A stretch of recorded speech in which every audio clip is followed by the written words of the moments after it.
So for me, like the saddest thing in the world is when a developer has come back, and this happened a few times, not at Pivotal, thankfully, and they're like, look, I made this button just the way you wanted it, and it's like from a low fidelity mock from like 2 months ago, and I'm like, why did you do that? And they're like, oh, somebody put it in this Jira ticket, and so I just did it, right?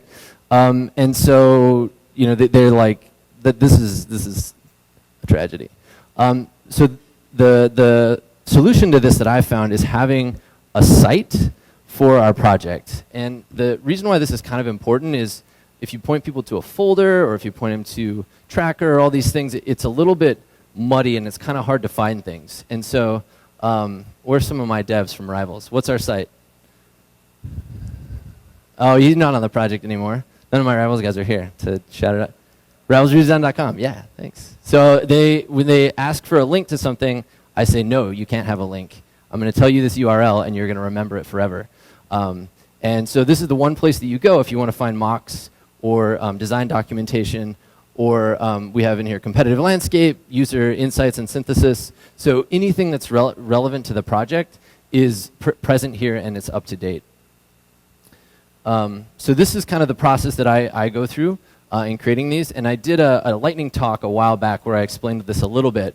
But you know, that homepage that you saw is just an image I made in InVision with external links out to the things that are external.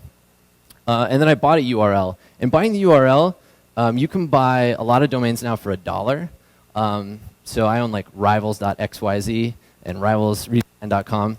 And it's just super worth it because having that, especially with our all the developers, you guys are on random machines, so you might not have things bookmarked, or you might not know where that specific link was, and now you don't need that. You can always find what you want. A big part of it is as complete of workflows as I possibly can. So when when you go to this site, it's not just like 1 or 2 screens. It's something that flows through the entire application, so that there aren't any holes and there's not as many questions.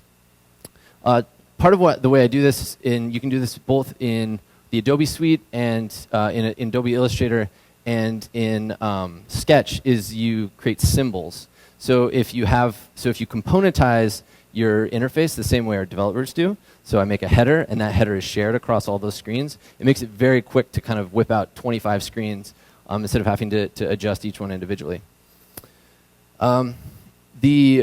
In Tracker, and anytime someone does need something via email or whatever, I only send links. I never, ever send an attachment.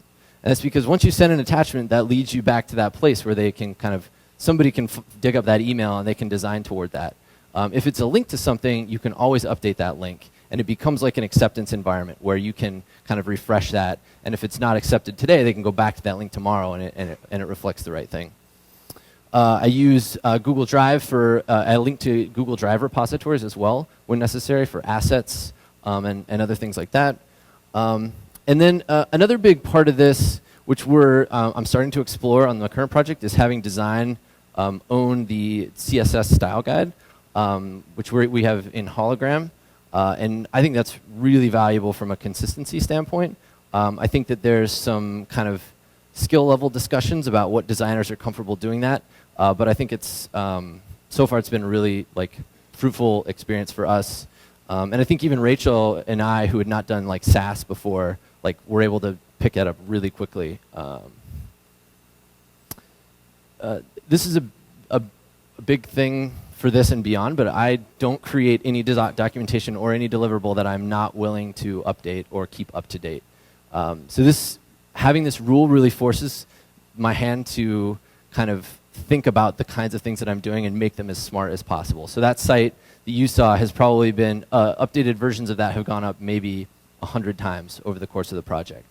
And subsequently, all the subcomponents of that, every time they've been updated or changed, they've been refreshed. And I kind of think about it the same way you guys might, the devs might think about a build environment getting kind of rebuilt. That's sort of the mental model that I took for that.